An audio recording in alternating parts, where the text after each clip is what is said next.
Good morning, everyone. Morning. What a way to kick off the week. My name is Wade Crowfoot, and I lead our California Natural Resources Agency. And most importantly, today, I lead a team that's one of the co-organizers of the first inaugural Science Day across our agency. Let's give it up.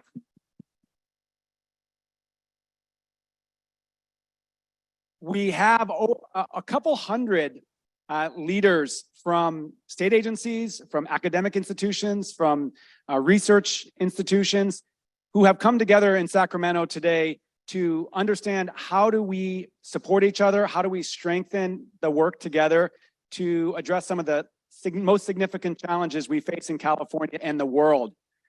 Huge thanks to us if you're joining online. We're making this into a hybrid event, which of course is a little bit of par for the course as we are now in our third year of the pandemic. And I just want to express appreciation for the work that everyone does, whether you're part of a state agency or again, part of a federal research institution or a university across California. California is an incredible place to live and to work. To live, of course, I'm from the Midwest, and I was on the phone with my family this weekend, and this is the time of year where you get to gloat a little bit when it's 70 degrees out and you're cooking out for your family, and your family back east is suffering. But it's an incredible place to do the work. Raise your hand if you have that. Okay. But look, this is an incredible place to do the work that we do. We know that our planet is facing an existential, unprecedented crisis in the form of climate change. And we also know that California is leading the way combating climate change.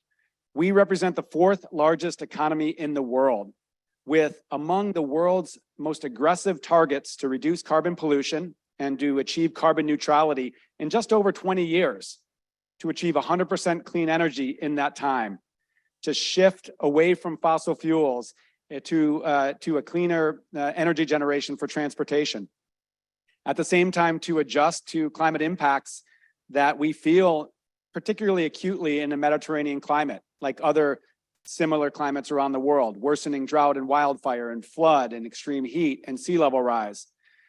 So the challenges are incredibly daunting, but the work together is energizing and inspirational, and we're really leading the way. We know, though, that to meet these audacious targets, to do what we want to do, which is no less than showing the world how we can combat climate change and adjust to its impacts, we have to work together. We have incredible scientists in the state and in this agency, and in about 26 departments that form this agency. They do incredible work. And I'll say parenthetically, it's important to acknowledge the need for us to really adjust and increase the compensation for the scientists across our government. You may know that the bargaining unit that represents state scientists is in pretty significant disagreement with our HR entity of our administration around its next contract. And I just want to acknowledge that because I know that there are scientists within our agency and across state government that are really hurting as a result of that. And so I want to just name that. So we have scientists within our state government, but we of course have among the world's most talented scientists, which includes many of you across the state, whether it's in a federally funded research institution, whether it's in part of the UC or CSU or our community college system, whether it's in a private institution like Stanford or Caltech. We have an incredible brain trust. And so today, and our challenge together is to figure out how we continue to deepen the work we do together. In state government, we need non-governmental entities to help guide the way and help us make decisions to meet our climate goals. And we hope that state agencies working with you, if you're part of an entity that's not within the state government, is also helpful because it increases the pragmatism of the work and the relevance of the work, and hopefully makes the case for more funding from your own institutions or from the federal government. So with this in mind, we're going to spend the day really unpacking what are we doing already together and how can we do more and how can we move further and faster together. So in this whole effort, I am so thankful to have as a partner, Dr. Amber Mace. You may know Amber leads the California Council on Science and Technology. She's also an alumnus of this institution here at the Resources Agency. And frankly, Science Day is a co-production of our agency and CCST. So Amber, for your vision, thank you for your partnership, and excited to have you help me kick off the day. Thank you so much. Yeah. Right. All right. Well, good morning. Yes. All right. Thank you for having me. Thank you for this wonderful partnership, Secretary Crowfoot. We are so delighted to kick off this first Science Day, as well as kick off CCST's Science and Technology Week. This is the first time we've had this in person since before the pandemic. So wonderful to see you all in person. So glad we could also do this in a hybrid way. So thank you for joining us online as well. We are also celebrating the California Councils on Science and Technology's 35th anniversary. Yes, yes, yes. So this is just getting us warmed up. And if you want to continue to celebrate with us, we invite you to join us this evening. We're going to be at the Mix at 5 p.m. and we will be celebrating there. We will be honoring people who have dedicated their careers to pulling science in. Our Science and Public Service Awards, Secretary Crowfoot was one of our awardees last year. He is the pinnacle, the epitome of a leader who pulls science in actively and prioritizes it for the state. He laid out the challenges that we face and the opportunities that we have. So I'm so glad that we're here today to talk about it. I want to do a little bit of interactive work. I learned this from the Strategic Growth Council. How many of you were at the Strategic Growth Council Catalyst Conference that we just had? Trey, you're the only, oh yeah, I know there were some more people in the room. All right, so you're gonna see, all right, Deanna. So you have a piece of paper under your chair. You should, you may not in the front row, that's okay. If you don't, you can use your hands. There's nothing on this piece of paper yet. And that's okay, there doesn't need to be, you don't need to fill it out at this point. But what I want you to do is let me know who you are. And if you, I want you to raise your hand with that piece of paper if you are with a federal research center or federal government. All right. Raise it high. Yeah, to be proud. Please raise your card if you are with the state of California. Wow. Yes. Nice. With an academic or research center. Love it, love it. How about with the California Council on Science and Technology or another nonprofit that helps bring, yes, that helps do the coordination, that's right. If you are or were a CCST Science and Technology Policy Fellow.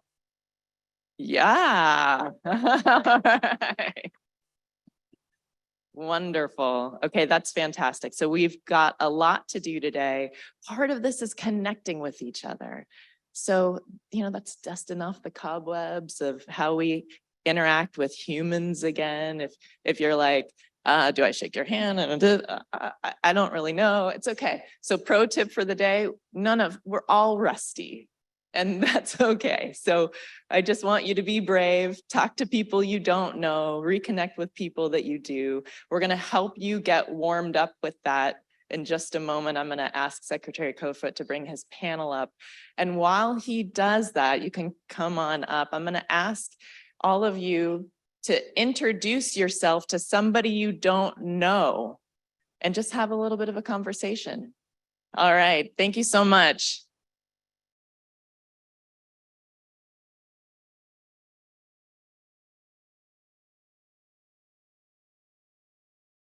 Today is really about, as Amber said, establishing connection. So if you're from a state entity, ask yourself the questions of where could you use help from an external entity, external scientists or experts helping answer key questions you have. And likewise, if you are from an external institution to state government, who do you want to meet? Where is there the best potential for partnership? And I think by the end of the day, if you have new relationships built and with some seeds of ideas starting to be planted, that's wild success. So to kick off our discussion here today, we obviously have a panel, and this is a great representation of folks from across the spectrum, really, of answering the questions that we posed already this morning. We have Dr. Peter Fiske. Dr. Fiske is founder and executive director of the National Alliance for Water Innovation, and he's the director of Water Energy Resilience Research Institute at the Lawrence Berkeley National Laboratory, one of our federally funded research institutions, addressing a pretty big question, which is how can we be more innovative with our water use? We also have Dr. Jennifer Norris. Dr. Norris, otherwise known as Jen, is a colleague of mine here at the agency. She is our first ever Deputy Secretary for Biodiversity and Habitat, recognizing that we want to lift up more and more of our environmental work around the priority of biodiversity. And she spearheads what we consider to be our world-leading effort to conserve 30% of our lands and coastal waters by 2030, otherwise known as 30 by 30. We have Don Hankins and Dr. Don Hankins. Boy, you guys are all doctors. Siva, no pressure. Are you a doctor? No. Okay. On the way. Neither am I. So Don and I, or Professor or Dr. Hankins, know each other because we both helped to lead the governor's Wildfire and Forest Resilience Task Force. But in this context, I'm introducing him as a professor in the Department of Geography and Planning at California State University, Chico, and field director of the California State University Chico Ecological Reserves. So Don's going to talk about the work that he's doing and helping to lead with the state. And then we have my friend Siva Gunda. Siva serves as an energy commissioner at our California Energy Commission. You may know that our whole energy network in California has different points of contact with state government. The California Public Utilities Commission that regulates our private utilities, the California Independent System Operator, which helps to maintain the day-to-day operation of our grid, and the California Energy Commission, which is critically important for citing different energy projects, but also guiding the state's energy policy. And I'll have to say, Siva was the leader of our efforts this past September to weather the hottest, longest heat wave in the American West's history and maintain grid reliability when we experienced unprecedented energy demand. And yeah. And of course, CEC is our point of the spear on research, development, and deployment funding, and so is helping to facilitate a lot of the partnerships that you may be involved in. So we'll hear more from Siva. So Peter, let's kick it off with you. Talk a little bit, if you would, about how this Center on Water Innovation came together, with an emphasis on where are there partnerships between the state and the laboratory. Right. So thank you very much, Wade, and thank you all for being here today. So I lead NAWI, which is the National Alliance for Water Innovation, but headquartered at Lawrence Berkeley National Laboratory. And the reason it's in California is, frankly, right from the outset, we sought ways in which we could build the strategy together with state agencies. So while the federal government and the Department of Energy is putting in $110 million over 5 years of investment, we have California Department of Water Resources, California Energy Commission, and the water boards also co-investors. So by doing that right at the outset, we determined that even though water and water issues are a national priority, California has a tradition in leading in innovation, leading in deployment. And so we felt that California was a natural partner for us. And by the way, Wade, by showing that sort of unified support, even with other laboratories in California, we all came together, even though some of us were originally on rival teams, we came together to you to say, no matter which of the teams win, we want California to be a partner. And that's what we were allowed to do together. Yeah. What kind of tech are you working on, or what kind of innovation? If you're wildly successful, how will our state water policy benefit? Well, as you all know, our current water supplies are largely climate vulnerable, and we see a future in which we can augment our current water supplies with non-traditional water sources using tools like desalination and water reuse to use water over and over again. And there's some big energy implications as well, Siva, because when you have water treatment systems that are more distributed around California, you can flex them on and flex them off collaboratively with the grid.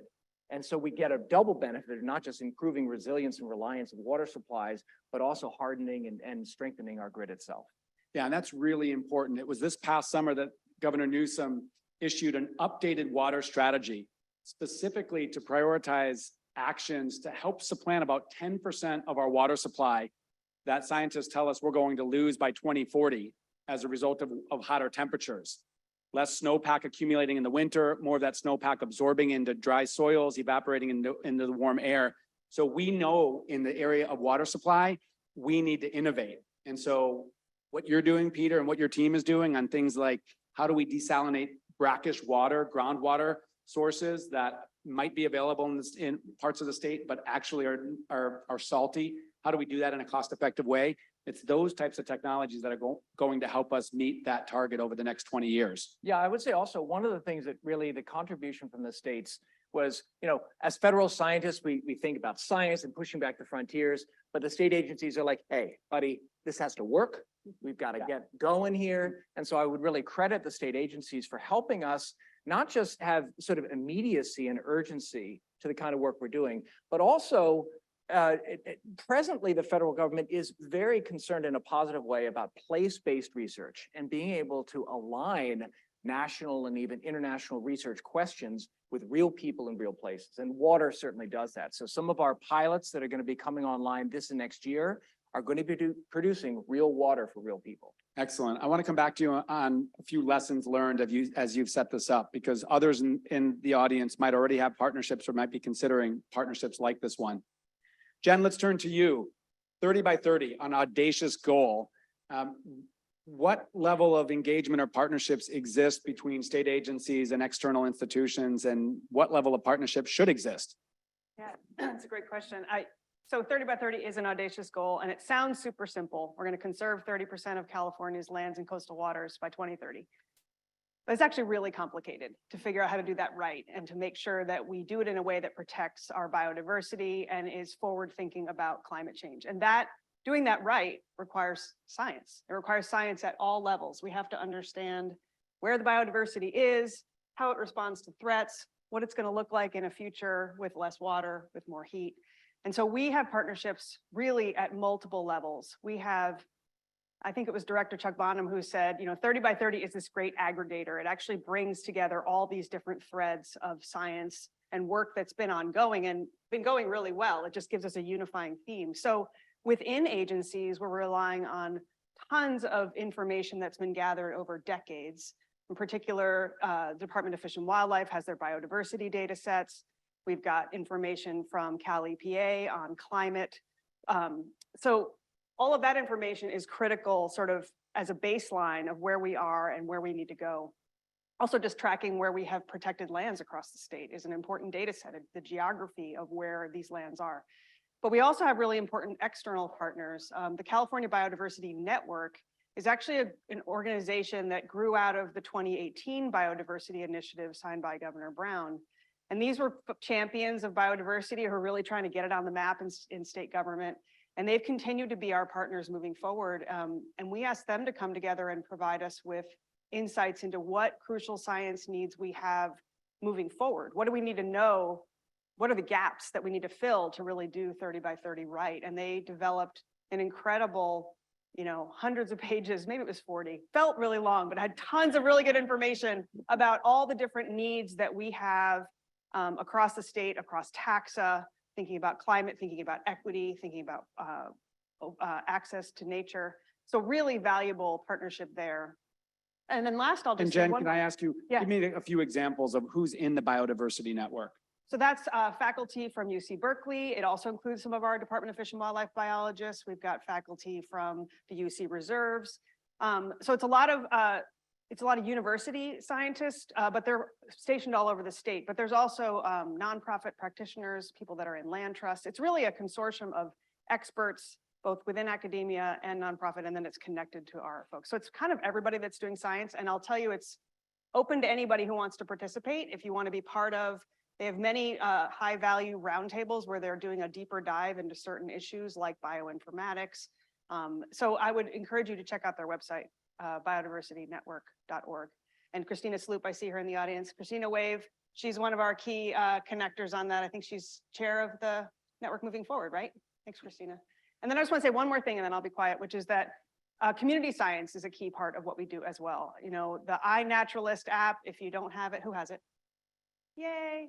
Those data, we're actually— What is it? Thank you. It's an app on your phone, which if you're out in the world, and I've been this person, and you see a plant and you're like, kind of looks like an oak, but there's a bajillion oaks. What is this thing?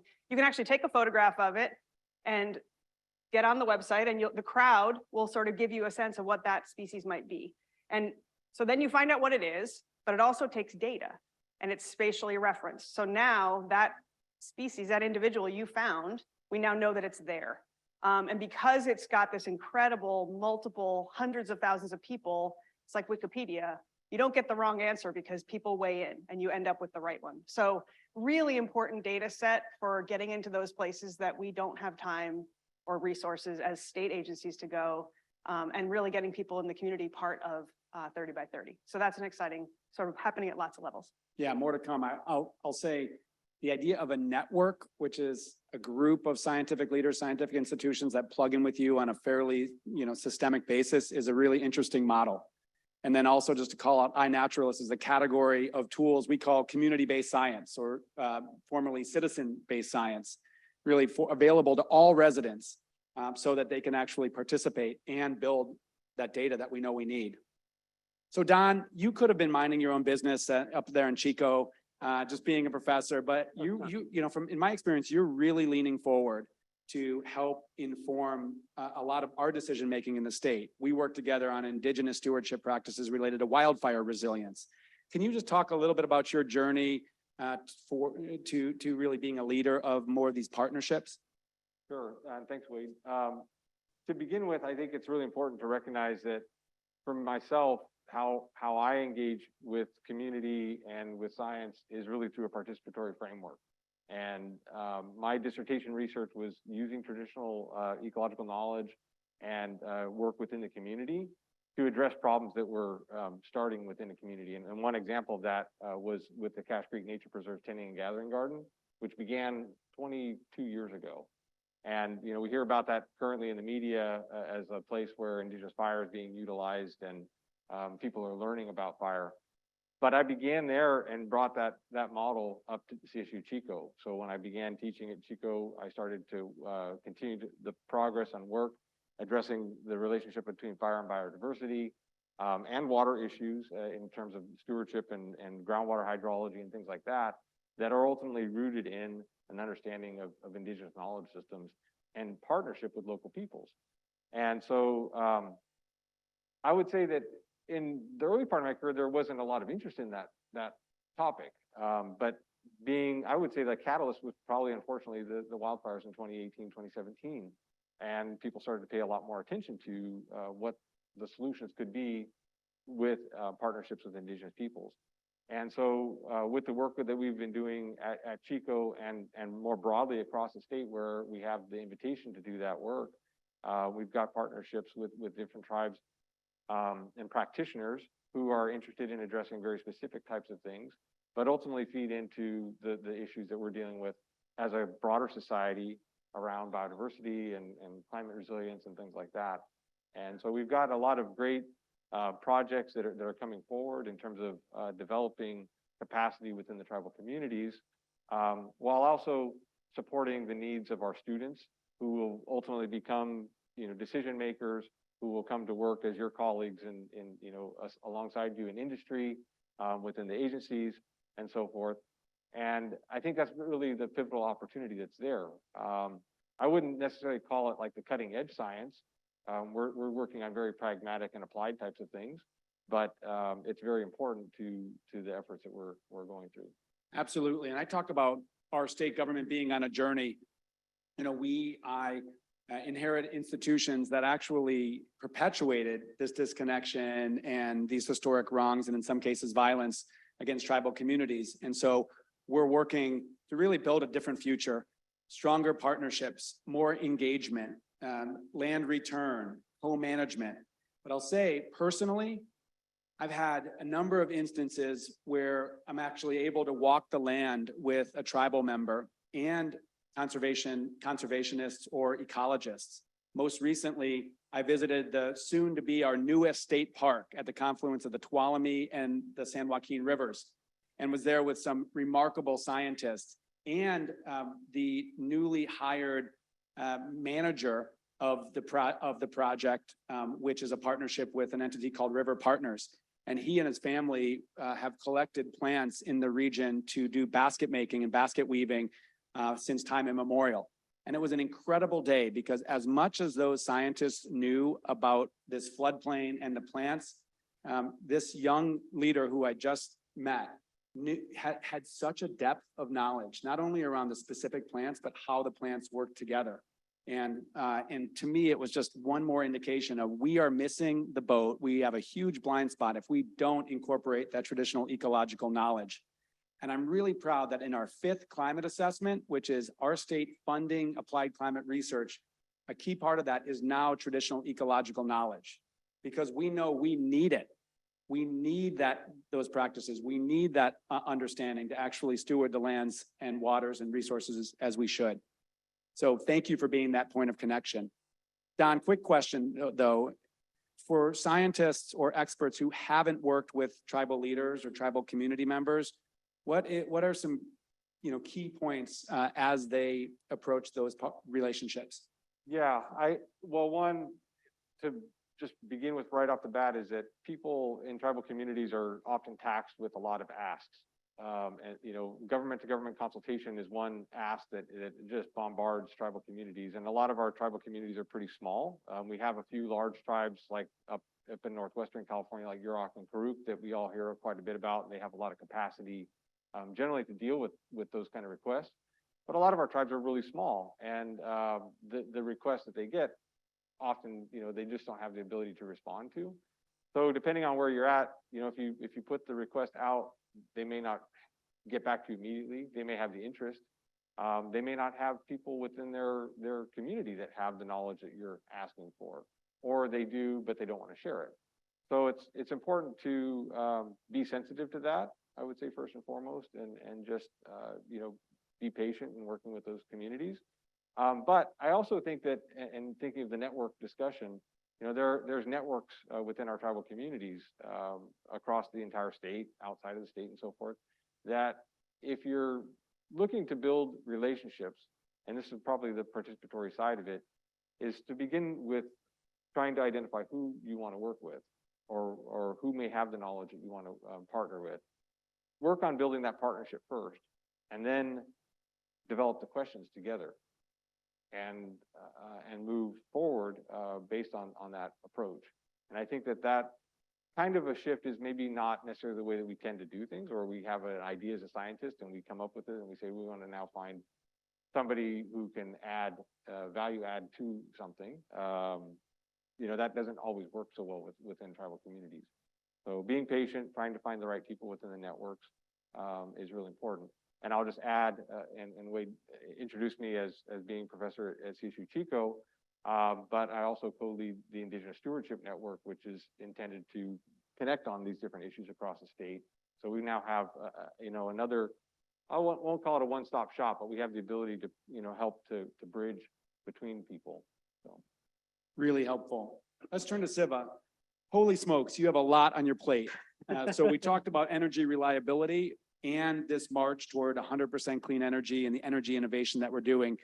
How do you think of the challenge writ large, and begin to help us understand where institutions, whether they're academic institutions or researchers or federally funded research labs, where they can plug in or how they're plugging in? Yeah, absolutely. I think I just want to begin by, first of all, saying thank you, Secretary Crowfoot, for pulling this along with Amber. What an amazing opportunity. I was, sitting there, a few years ago. I was at UC Davis for a long time, trying to really become a part of the public policy. Didn't really have a lot of channels. So I recognize some of the barriers from, just the engagement in the broader policy process. But I also want to just thank everybody for being here for this important conversation, and hopefully we have opportunities to develop some relationships. So in answering Secretary Crowfoot's question here, just want to state a few pieces, right? So from CEC's perspective, as the Secretary mentioned, we have 4 broad functions, and I'm going to focus on one of them. So the 4 broad functions are: we gather data for the state, we are the data repository for the state. We are the planning and policy agency on energy issues. we are the clean energy investment vehicle for the state. So we have millions, now billions of dollars to invest in the transition. And we also have some regulatory functions. So we site power plants, we develop building codes and such. So those are the four broad pieces of work we do. So specifically, as the secretary was kind of mentioning about the policy and planning framework, and I think there's an opportunity here to discuss. So given that CEC has this enormous amount of data, which is becoming more and more disaggregated every day. So, for a long time, we would, work with annual energy use or monthly energy use. Now you have, hourly energy use, the interval meter data that we get from all the utilities. We also have information specifically on, the investments and what the investments are yielding, right? So we have that kind of information. But when you think about policy, I think about three buckets of work we do. So you have the data, and you have to be very quick on developing energy insights. So typically an ask from the legislature or the secretary or the governor's office will be, can you give me an understanding of this particular data point? And I want it right now, right? It's usually, or yesterday, right? Because things are moving really fast, and we want that answer to be. Part of it, we can prep ourselves to get there, but part of it is really digging into the data very quickly and providing some sort of an insight that's helpful from just the framing of the question, right? And then you have the second element, which is deep technical assessments, where you have a modeling framework. For example, if you're doing a forecast, or you're doing water usage forecast or some other thing, and you have agreed upon methodologies that the scientific community agrees on. Oh, an econometric model is helpful. So let's just use that, right? So what happens in those technical analysis is they're usually not scenario based, right? You have one question and you answer that question. And then comes the difficult part of what you're all trying to do, which is policy. Policy is then you take the insight, the data insight, you take the technical analysis, which is very rigorous, but not very flexible. And then you have to develop a bunch of scenarios to help shape a big conversation, right? So we do that. And so when I was in the academia, the struggle I had was alignment with the incentives of the academia, right? In academia, you're looking for publishing a paper. Whether you're a scientist or in academia or a researcher, you're looking to advance your career through your professional impact on work. And typically what happens is you don't have venue to quickly become a part of the conversation. And those those incentives are not aligned. So my important thing that we have to talk about is how do we develop a venue for the scientific community to become really embedded into the public process, right? So for example, a critical element that CEC depends on in its policy work is our public workshops.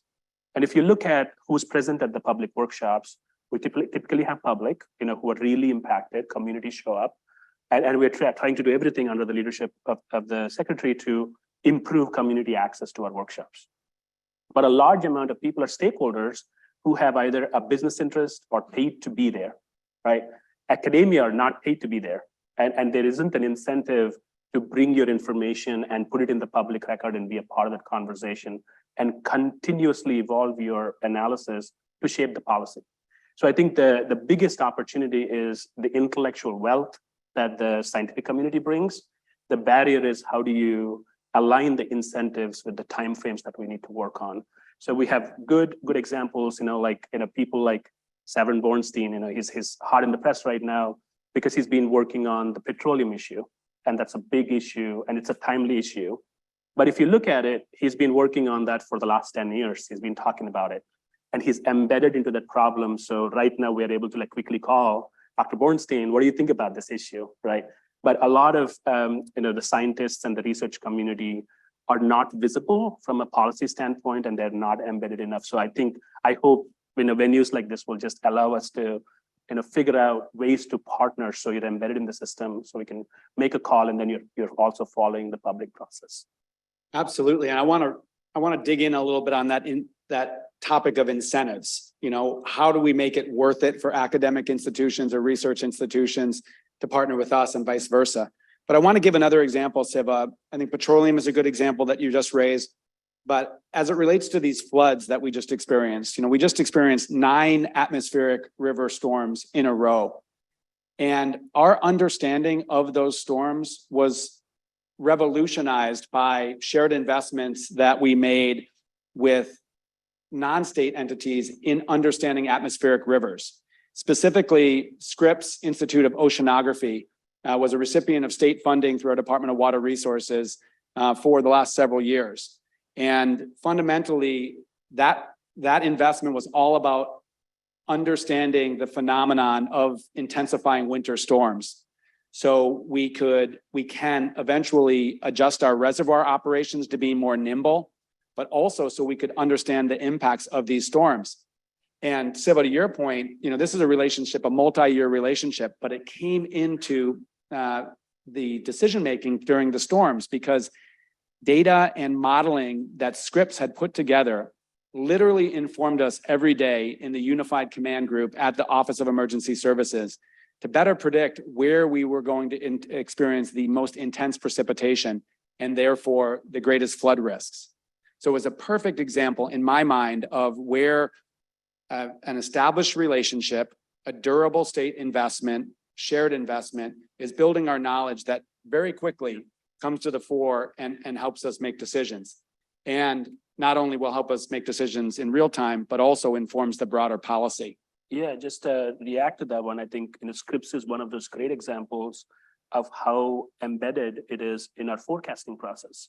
So our entire energy demand forecasting, the temperature data, the weather data, the climate data we get today is from the Scripps Institute.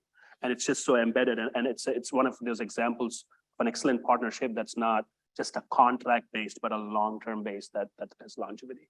That's very helpful. Let me say that if you're in the room and you have a question that you want to ask, there are cue cards that are being passed around or index cards, and you can write your question on a card. We're going to move to audience questions in just about 5 or 10 minutes. Likewise, if you're on Zoom and you want to ask a question, please use that Q&A function at the bottom of your screen. And we've got moderators here who will read those questions into the discussion.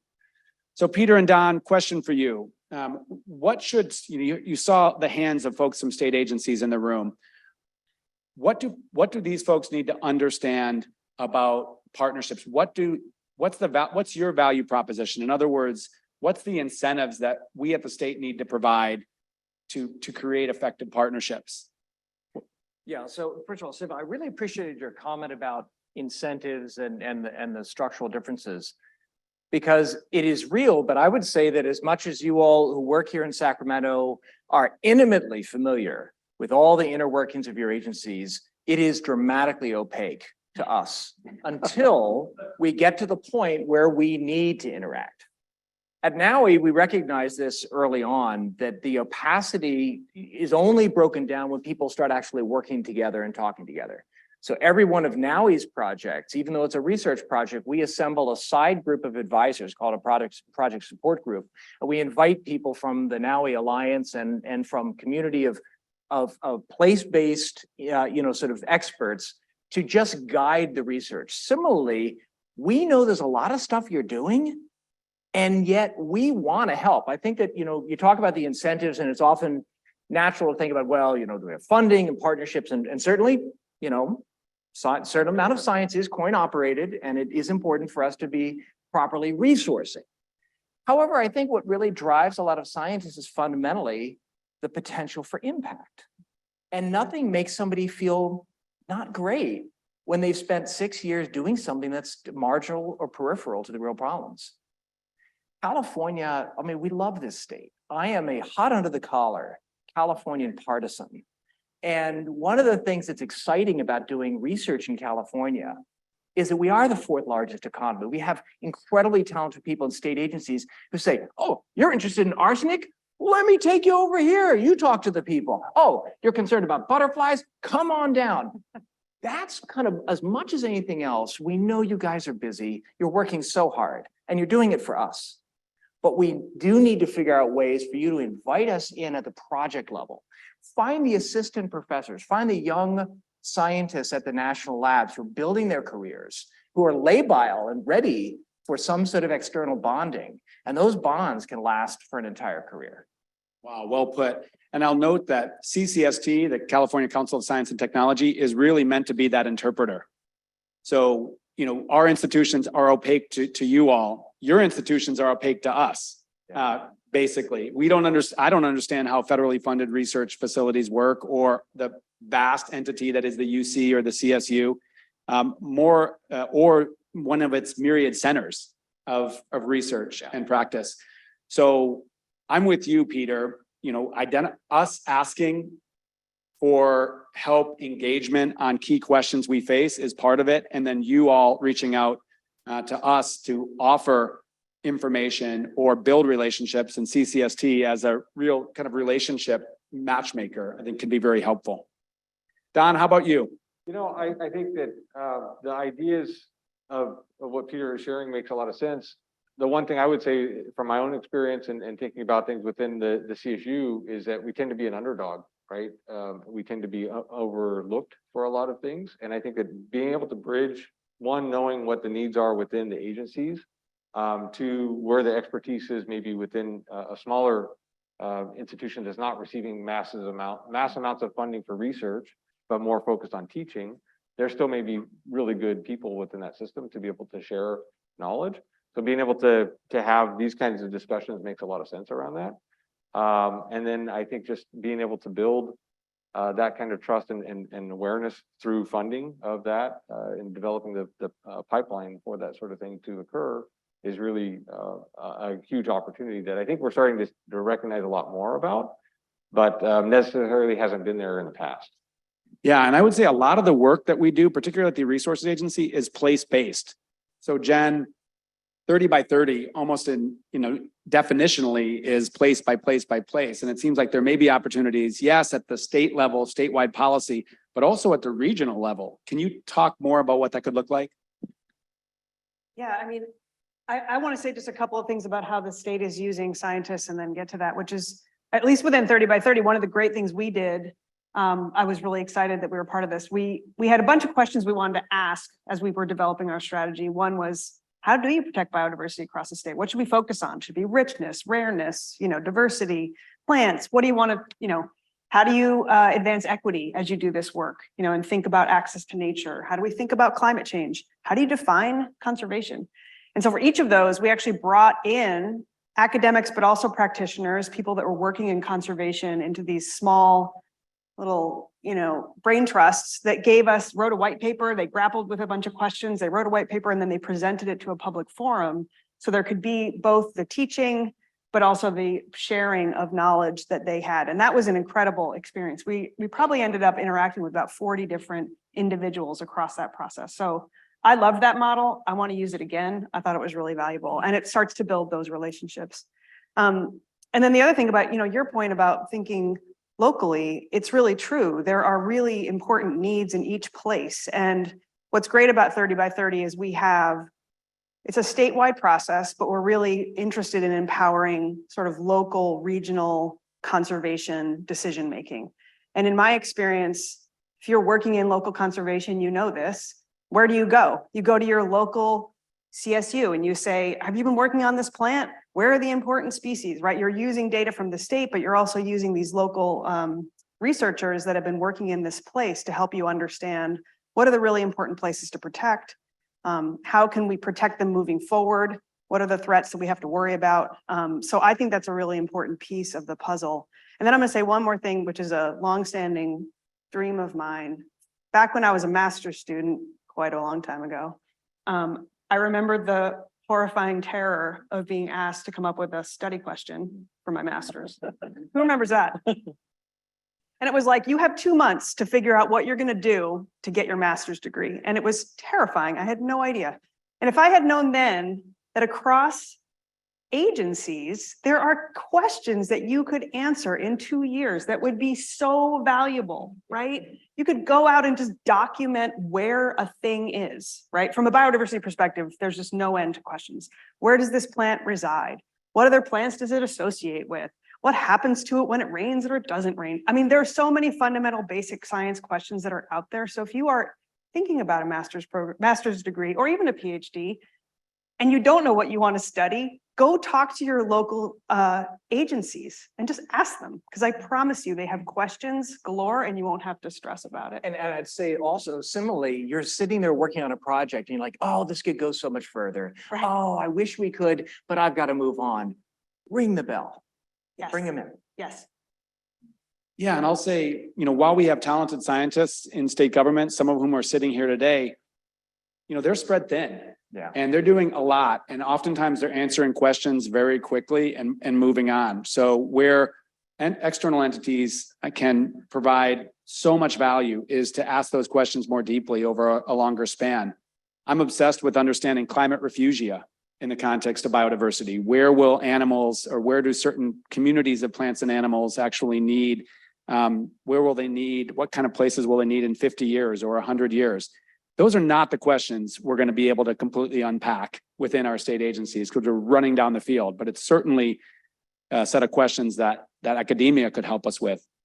I'll give you another example of this place-based work.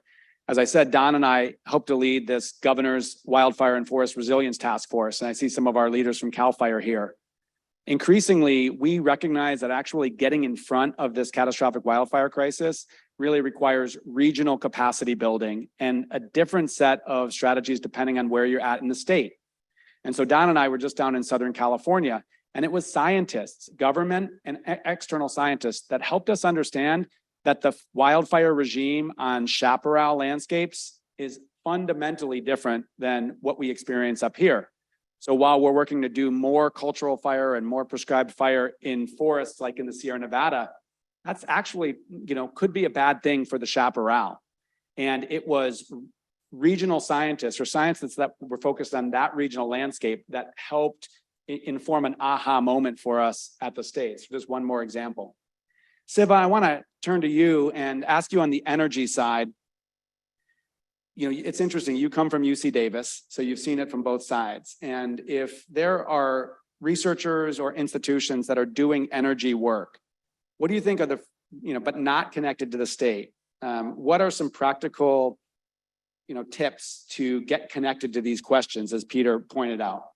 Yeah, I think Peter actually said it, I think just reaching out, right? A lot of times it's just every agency has a public advisor's office or some other way to connecting with the agency. I think a part of it we could do better from the agency perspective, but just reaching out to a contact at CEC, like the public advisors or even a commissioner's office, and just showing that this is my body of work I'm interested in, and what are the questions you're looking at. Oftentimes staff are very available. So I think the 30,000 foot level answer for that would be just connecting so that we have an opportunity to think through what kind of questions we would benefit from. Like Jen just said, we have probably 50 questions today we want to answer. We don't have staff for the next 3 years to do it. And we have some of the CEC staff here who are overworked and trying to do all of those things. So we have, for example, to Secretary's question, in terms of fire risk, one of the biggest issues on reliability is what is my statistical, how do I statistically quantify the risk to my generation facilities in California? We have no idea, right? There's no data. So we do approximations, but to be able to do it well would be great. The other would be on hydro. Given the drought cycles that we have, can we actually have a good way to project what level of hydro generation we'll have, and also how do we plan the water budget over the year? The IOUs do it good, but having those kind of questions really articulated and have a dedicated research group really advancing the modeling. So then CEC, who is the recipient of that modeling, can quickly absorb. And then the second point of the researchers would be to educate the staff, right? We have our modeling paradigm, and you need to once do that, how do you educate us to be able to continue to do that? So that's kind of some of the issues I see. And I don't want to shy away from the topic of funding, because that is a reality. And Peter, I remember, I think for one of your institutes or centers, a state match was needed, or at least really important to compete for federal funding. And likewise, Siva, the Energy Commission will be spending not hundreds of millions, but billions of dollars on energy innovation in coming years. So Siva, let me put you on the spot. How can entities or researchers suss out funding opportunities? Yeah, I mean, Ben, who is in our office, he's a loan from UC Davis, and he's the executive director at the Energy Institute at UC Davis. I think one of the things when we were on the other side, we were thinking about, how do we fund these kind of efforts? I think, given the question that Don just mentioned too, could we develop a consortium, right? Maybe it's CCST that kind of develops a venue, a backbone organization for the universities that allows for being the translator of funding. I think doing hundreds of funding grants would be hard, but to be able to have maybe a few hubs across the state that allows for, here's a model that could work. And we currently do what are called a tech support contract, right? A tech support contract where we bring in a consultant to develop and answer specific questions. Academia could do that, right? You could have hubs across the state that our tech support contract, we could reach out and say, here's like the 5 areas of concern for the next 3 years. We would like you to build capacity. We would like you to have students working on them and be a pipeline after they work there to come into the state agencies and continue their work, right? So that could be a good model to do that. Totally agree. And later today, we'll hear from a leader at UC, and UC was allocated by our legislature and our governor, I believe $150 million to do climate research. And one of the questions we've been working with them on is, what are the key research questions that can help to inform how that funding gets spent? So more on that this afternoon. Peter, let me ask you a candid question. Brass tacks, how the heck did you secure the state match? Well, 2 things. First of all, we came to you. We didn't expect you to come to us. We came with a understanding that we couldn't just pose the glory and richness of science on its own, but had to understand the mission of the agencies and how this is going to flange up to you guys accomplishing your work. We then worked very hard to message over and over again because we realized that we still have a legislature who wants to see the state grow strong, but many different ideas boil around over there. So really important for projects to go and positively engage with the legislature. And then finally, at the end of the day, pose a value proposition that's undeniable. And in our case, we were able to show that California could leverage federal dollars 4 to 1 on a critical problem for California. And we would also be leading the nation in terms of building climate resilient water supplies, which have huge impact for our energy, for our economy. And at the end of the day, it could be California or it could be Texas. And I really want it to be California. And I think a lot of you in the room agree. We do too. And I think also once you get that funding, keeping everybody engaged and getting people out there to understand, what kind of innovation this is actually seeding is really, really important. Because again, all of us spend so much time in our silos looking ahead at our work. It's really hard to understand what's actually happening out there within those partnerships. Yeah. We have on our website on nowihub.org, you can find a 1-pager written for a general technical audience on every one of our projects. We report not just at the beginning, but at the end. And we have an open alliance, open to anybody with no cost, where you can actually get access to all our digital content. So again, these are things that aren't just serving the research community. This is about just trying to promulgate the insights we're gaining as we gain them. Absolutely. And I'll say a lot of the institutions that you all represent, if you're not part of state government, have some wonderful leaders that focus on these governmental relationships, governmental affairs folks. So if you're a researcher, for example, on the Zoom, you don't necessarily have to take it upon yourself to unpack, who's doing what in state government. You have folks within your institutions that can do that. And I think in your case, it was Jim Hawley and some folks who was the little engine that could, in terms of just putting this before us and continue to put it before us. And Jim, that's not to call you a little engine. But Jim and I started to share clothes. I'm going to see him all the time. But point being, those people that can really spend time in Sacramento articulating the value of the work that you do. I want to bring in questions from our audience, both in person and online. Yes. In these partnerships, how can we balance getting work done in a reasonable time frame, but also get intellectual views and feedback? So how do we get the work done quickly enough for the policymakers, but then it sounds like thoughtfully enough to be meaningful? Peter. Can I just one thing, choose the right vessel. So 1 to 2 year time frame. Look for a master's student, look for somebody advising a master's student, et cetera. Deeper national impact stuff, 3-4 years, you know what you're looking at. Also, don't discard the fact that early career scientists then pivot into postdocs. And even though their postdoc starts with a project already in mind, typically postdocs have some additional bandwidth that they need to develop their career on. So that can be a period in which somebody can do a laser focused hit on an interesting, challenging problem. Yeah, something that comes to mind is aquatic habitat in our Delta, our Sacramento San Joaquin Delta. I know we have a lot of folks joining here today from our Delta Stewardship Council and a Department of Water Resources, Fish and Wildlife. These are terribly complex questions to unpack around how do we not only protect the vestiges of habitat in this region, but also restore it. And so, there are questions that might need to be answered in the short term, but realistically, there are so many different questions to unpack. It could be species related, it could be type of habitat that, to your point, Peter, understanding what that vessel is or what that research project is or who the key partners are is really helpful. And I think it starts with more sharing. May I say one more thing that you all don't realize, one of the biggest assets you have, data. It takes so long for a researcher to, from a cold start, figure out where the data sets are, how they need to be cleaned, how they need to be contextualized. A lot of your actual practical functioning efforts are around data sets. Those are glorious repositories. So think about the assets you may already have, 10, 15, 20 years of longitudinal data could be an extraordinary basis for research.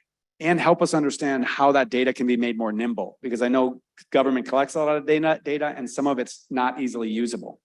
One thing I was just going to comment on is, it obviously depends on the situation of the short time or the long time that you have to work on a project, but sometimes like really good answers come from and solutions come from very different areas of discipline, right? So you may not be thinking that you need an economist on your project, but maybe the economist brings something that helps you to solve that much more quickly. So being able to adapt and bring that kind of inclusivity in is really important.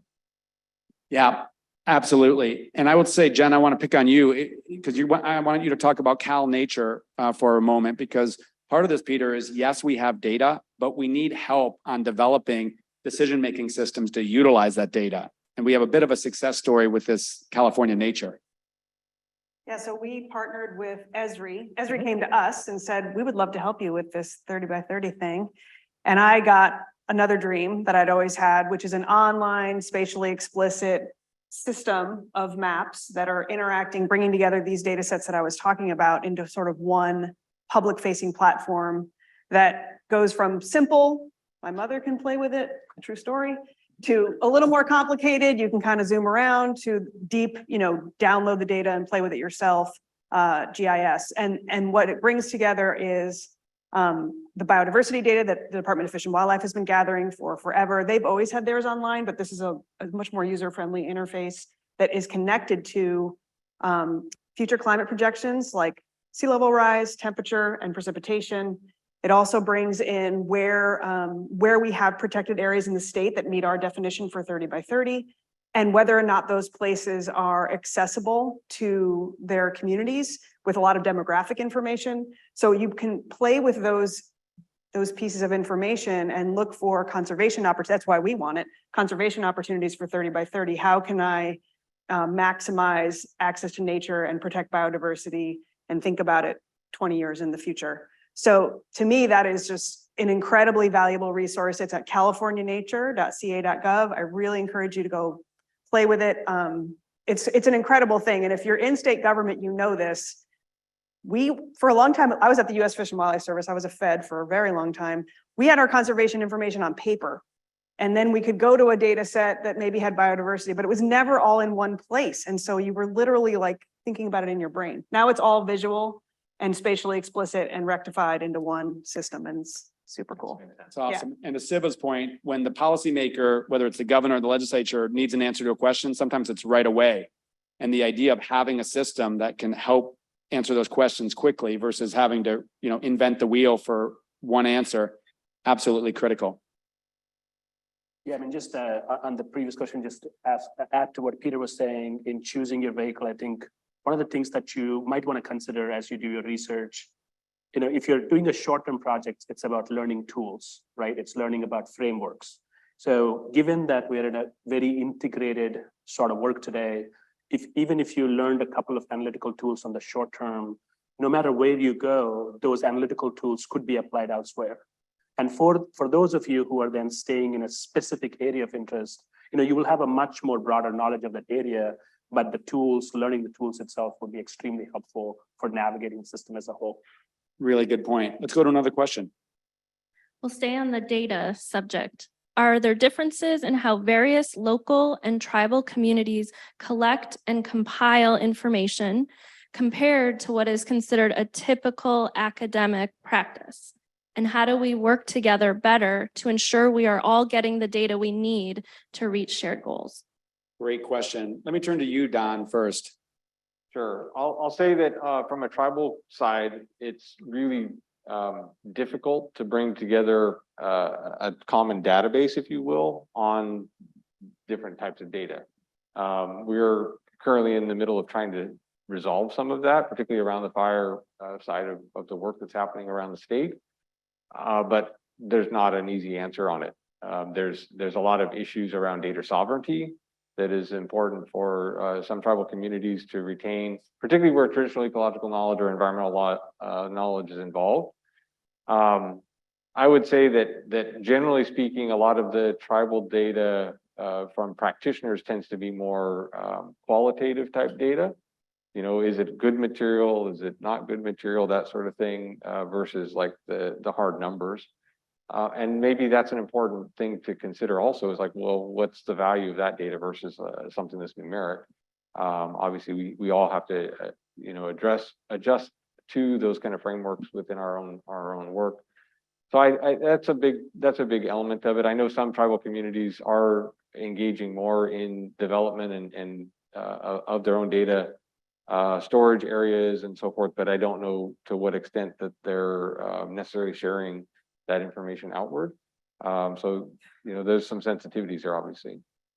I think this is a great area of opportunity for CCST to really connect those practitioners of indigenous knowledge, of traditional ecological knowledge, and scientists to help scientists understand to that question, how do they incorporate, knowledge, information that's not collected in a traditionally Western scientific way?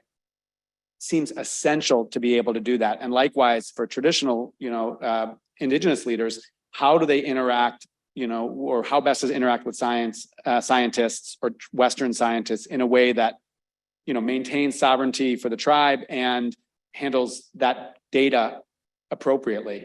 I'll add to that too, and just say that, when we think about the reciprocal side of that, is there data that's being used by tribal communities? Yes, there is.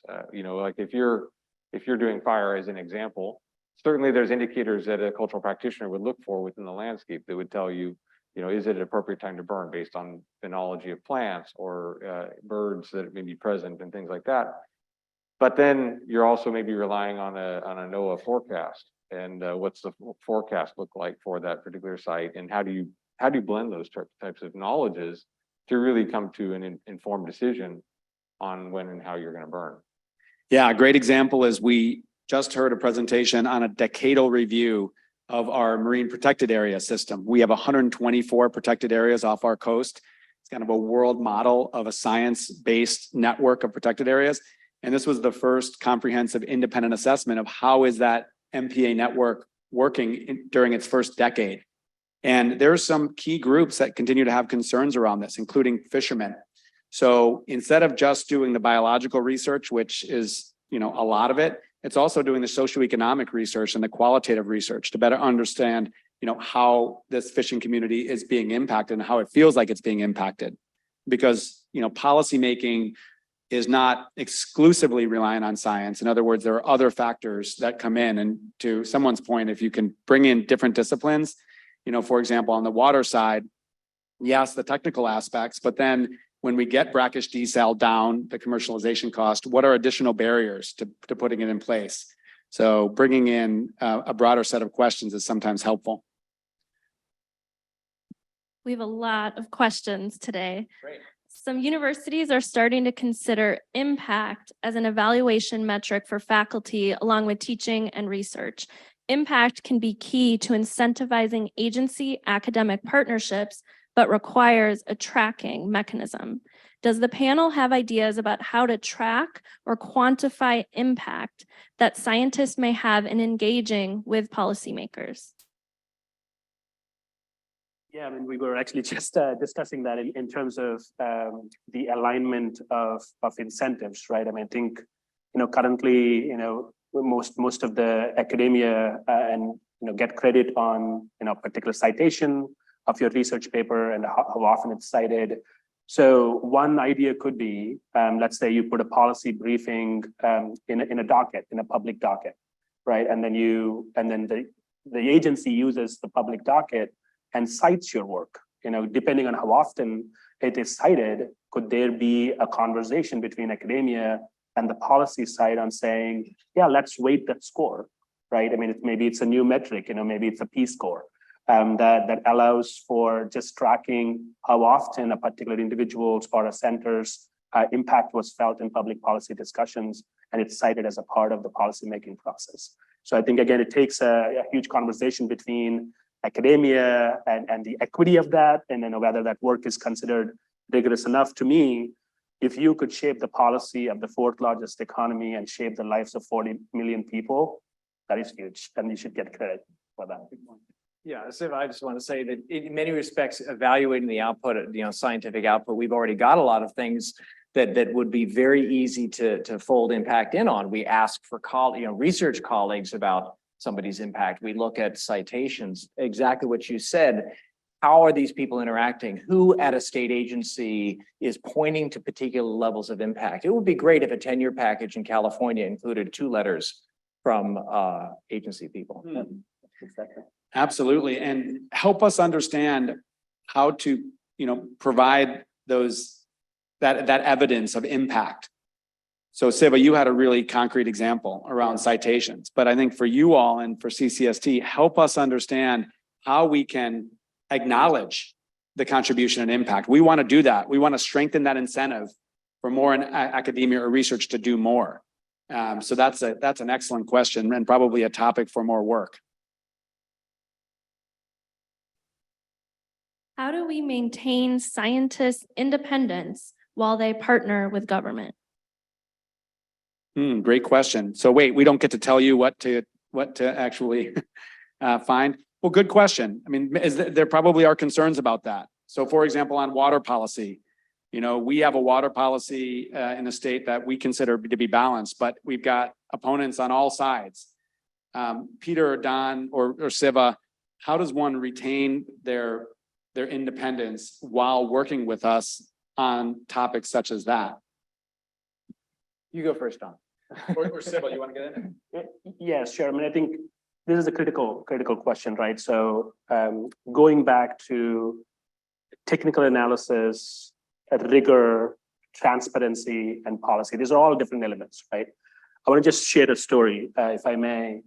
So for reliability purposes, the last few years, we've had enormous amount of, climate impacts where the lights were going to go off, and then the state chose to turn on diesel gensets in state to keep the lights on, right? Or we decided to keep the conversation of extension of Diablo Canyon nuclear power plant, which is a different conversation. Or we decided to keep some of the once-through cooling power plants, which were set to retire. Now, the question becomes, how do you shape the difference between technical analysis and policy making, right? Technical analysis, we have 600 staff at the Energy Commission who are all have the integrity of purpose of developing options for the decision makers, right? I think that's kind of how academia, holds on to its integrity is you're developing recommendations, you're talking about pros and cons, but when we actually make the decision, there's a lot more things that go into it. And one of the key examples would be the story of, this last year, CEC, we have the Integrated Energy Policy Report. We do that every year. And as a part of that, we went to different parts of the state. We went to Kern, we went to Imperial Valley, and we went to Oxnard. All three has completely different perspectives on the energy transition. One's looking about the transition of petroleum jobs. One is looking at making sure the community has access to clean air. And the other one, the tribe really want to protect the ecology and the environment of, the entire, Salton Sea area. How do you take all those things for the common and the greater good of California is a question that the decision makers have to grapple with. But I don't think that requires the academia to take necessarily a position that talks about pros and cons and develop options. That's how Thank you so much, Siva. I want to get to one more question, and then we're going to conclude and move on. This one is specific to Dr. Norris. How is resilience considered in 30 by 30? How can we prioritize advancing protection of ecosystem function and ability to adapt in addition to protection from conversion under 30 by 30? That's a great question. That's the core of what we're trying to do, right? So, we have a lot of goals in California. You're hearing about them here: energy, water, we have housing needs, transportation needs. But we recognize that the importance of protecting our lands, our nature, habitat for other species is crucial, not just in an esoteric way, but for our very survival, right? We need all of these organisms actually to do the work of cleaning our water, cleaning our air, providing us with the food we eat.